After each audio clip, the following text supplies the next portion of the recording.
disciples asked Jesus, why is this man born blind? Is it something that he did? His mama did? Daddy? Father? Grandparents? And what he says to him is absolutely crazy. He says, ain't nobody did nothing. Why do bad things happen to good people? I mean, that's a hard place to be in. A place where I'm trying to live right. Trying to do the right thing. I ain't out here stealing, robbing. I ain't committing all these crimes. I ain't done nothing that bad. And it seems like the cloud is following me.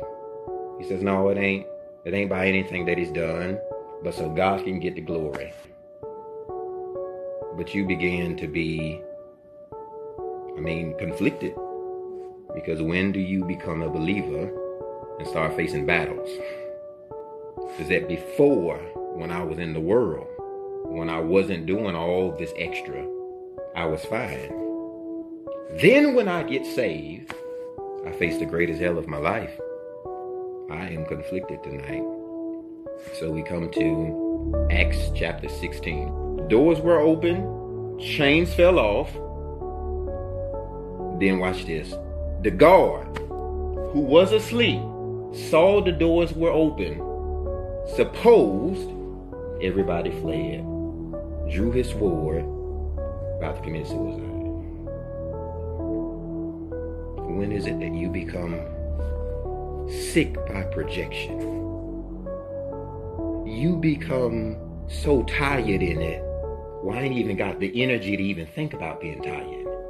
That if you got anything close to coming the wrong way, I'm already out the door. I'm already out the room. I already find my exit. I'm talking to somebody that is on the edge of the edge. I got so much more time in me, I kill you on the cliff of the cliff. Don't handle any one of them. Soon as she part. You at your absolute wits beyond the end. Come on, I'm gonna give it to her. What? This is if you even walking towards me with the straw. Run up on me if you want to. I'm already beyond stressed out. You come up here some nothing. And it's not anything that you've done.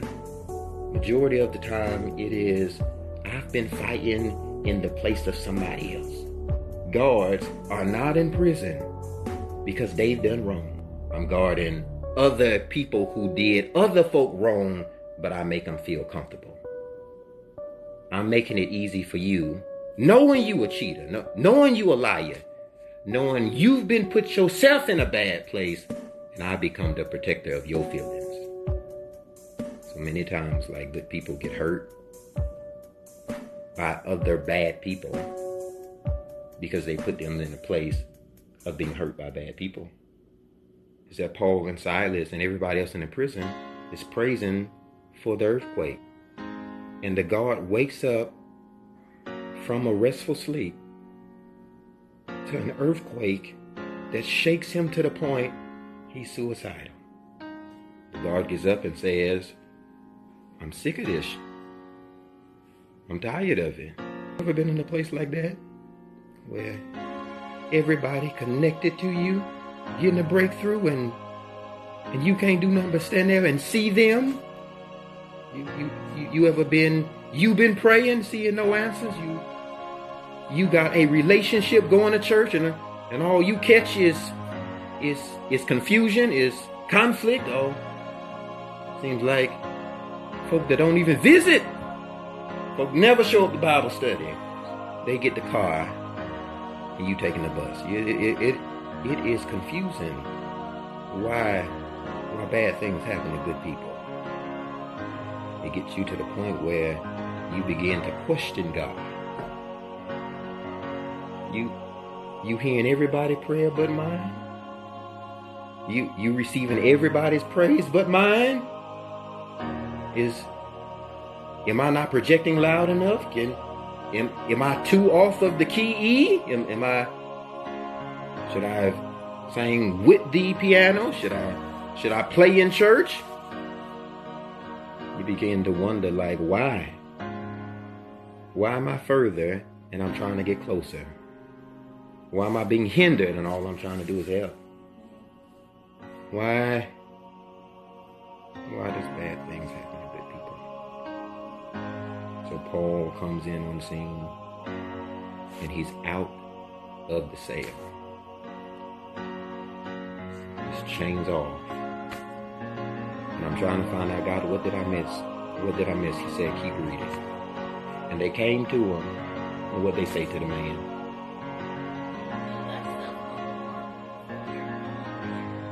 Listen, don't hurt yourself.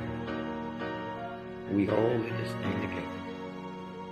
We all been locked up somewhere. If not in a jail cell, you've been locked up in a bad relationship. If not in a bad relationship, you've been locked up in a bad emotional space. If not in your emotions, in your feelings, in your job, in your situation, in poverty, in the opinions of other people. We all have been in prison somewhere.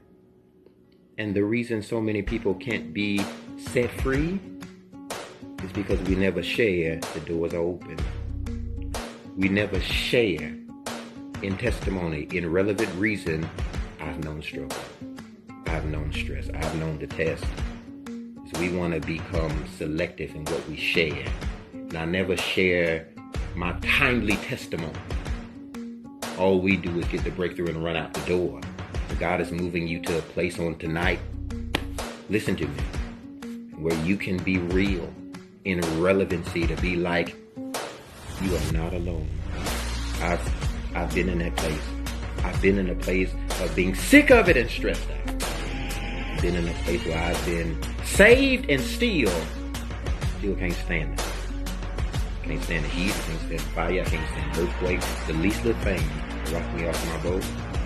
And I'm done, and I'm tired, and I'm not playing anymore. Like, this has gotten you to the point where I'm tired of facing bad, of facing conflict, and facing confusion, and facing hell. Well, you know what? Either you do something now, or I'm done with it. That's what the God said. He said, I am sick. I supposing that it's not going to work out because it never did. Supposing it's not going to get better because it never has. Supposing that things go uphill from here. Why? Because they haven't before. That people who did crimes getting a breakthrough. I'm sitting here sick.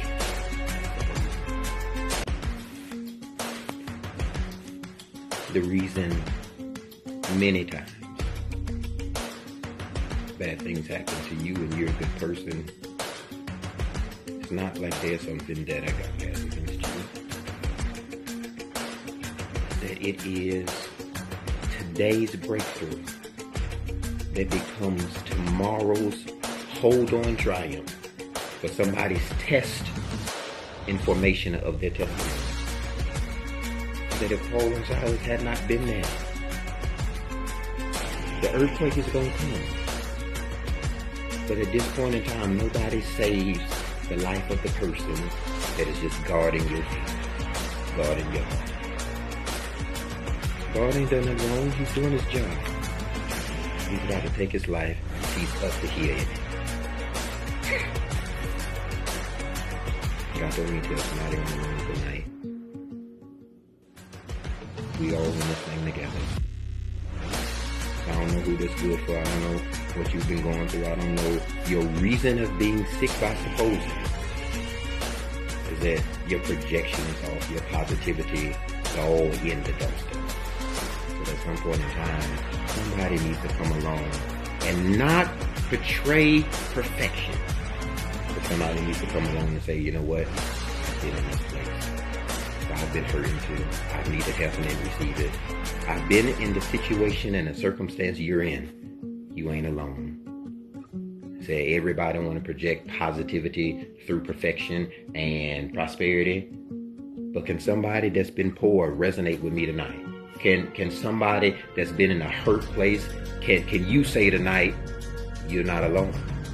Can somebody that done been through some kind of hell in your life be like, you're not alone? I do believe more people would share if more people share.